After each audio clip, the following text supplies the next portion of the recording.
మన భారతదేశం త్వరలోన ఒక ఇస్లామిక్ దేశంగా మారనుంది. నేను ఇదేమో మాట వరుసకి చెప్పడం లేదు. ఇక్కడ ఏం జరుగుతుందో, ఏం చేస్తున్నారో అసలు ప్రజలకు తెలీదు. ప్రభుత్వానికి అంతకంటే తెలీదు.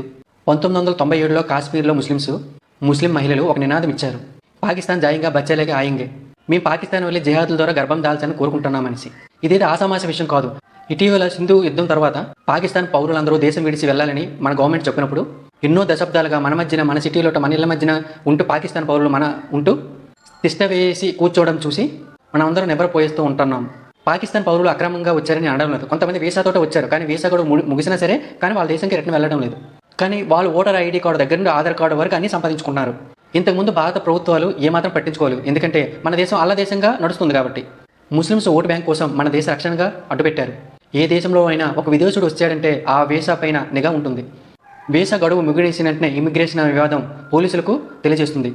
కానీ మన సెక్యులర్ దేశంలో పాకిస్తాన్ పౌరులు 40 ఏళ్ళుగా ఇక్కడే తిష్ట వేసుకుని కూర్చున్నారు.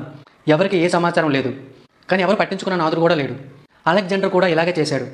అతను ఏ రాజ్యంపై జయించినా తన సైనికులతో అక్కడున్న మహిళలకు పెళ్లి చేసేవాడు. తద్వారా అలెగ్జాండరు వాళ్ళ పిల్లలు అలెగ్జాండర్కి తమకు విధేయుడిగా ఉంటారనేసి. ప్రజెంట్ మన హిందూ రాజ్యంలో కూడా ఇదే జరుగుతుంది. ఒక సిఆర్పిఎఫ్ భార్య పాకిస్తాన్ అంటే, స్వయంగా ఒక పోలీస్ కానిస్టేబుల్ పాకిస్తాన్ అంటే, సరిహద్దు ప్రాంతాల్లో వేలాది మంది పాకిస్తాన్ భర్తలు ఉన్నారు ఇంకా. లేదా వాళ్ళే పాకిస్తానీలు.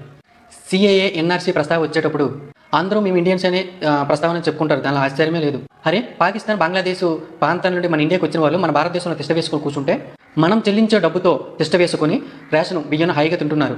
కానీ మన దేశ పౌరులందరూ మతంతో సంబంధం లేకుండా సిఏఏ ఎన్ఆర్సీ పాలసీలకు సమర్థిస్తున్నారు.